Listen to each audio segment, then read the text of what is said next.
Voilà, on va faire une petite réalisation concrète de pièces qui sont soumises à deux glisseurs ou deux forces. La pièce, enfin, ou le mécanisme, ça s'appelle la pince porte-tôle.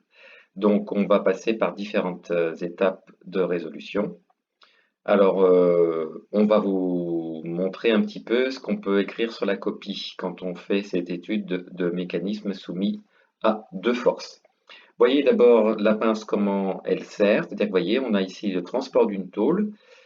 Et cette pièce, en fait, fonctionne de la façon suivante, c'est-à-dire que plus le poids de la tôle est important, plus en fait la tôle sera serrée entre ces deux cylindres bleus qui sont ici.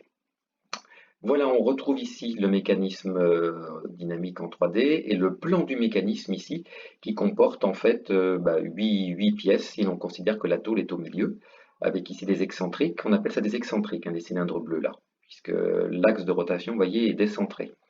La tôle verticale, et on a deux biellettes ici, une biellette là qui sont les deux biellettes vertes, et puis vous voyez en haut là la pièce qui monte et qui descend là, qui est là, ce qu'on appelle l'attache. Alors si on regarde sur ce mécanisme, il y a pas mal de pièces, il y a au moins trois pièces qui sont soumises uniquement à deux forces. La biellette gauche, la biellette droite, puisqu'elles sont en contact toutes les deux qu'avec deux points. Vous voyez, ici la biellette droite.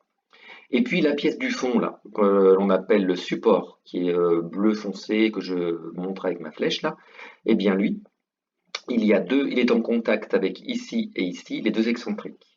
Alors on y va. On va cliquer sur le repère d'une pièce qui est soumise à deux glisseurs. Par exemple, la biellette 4 qui est ici. Donc je clique sur 4. Et je vais isoler le solide 4. Alors dans ces cas-là, je le dessine. Vous voyez, la biellette est orientée comme celle-ci, en contact en B et en contact en D. Alors en B, elle est en contact avec la tâche, et en D, elle est en contact avec l'excentrique 7. D'accord? Donc maintenant que je l'ai dessiné dans sa position, je vais cliquer sur la droite qui correspond à la direction de ces forces. C'est cette droite-là. Voilà, la biellette 4 est soumise à l'action de deux forces. Donc ces deux forces ont la direction B et D. Donc c'est pas mal. Je vais cliquer maintenant sur une autre pièce soumise à deux glisseurs. On va prendre la biellette 5, là, voilà. Donc j'isole la biellette 5. Qu'est-ce que je fais? Je la dessine, voilà. Je dessine les points de contact. Alors, point de contact en A avec la tâche 1, point de contact en C avec l'excentrique 6, A et C. Et voilà, donc maintenant que j'ai dessiné, il faut que je clique sur la droite correspondant à la direction des forces. Et bien là, ça sera forcément AC. Encore une pièce, d'accord? Donc je vais cliquer sur une pièce soumise à deux glisseurs, par exemple le support 2. J'isole le support 2. Voilà le dessin du support 2 avec ici et les deux points de contact H et I.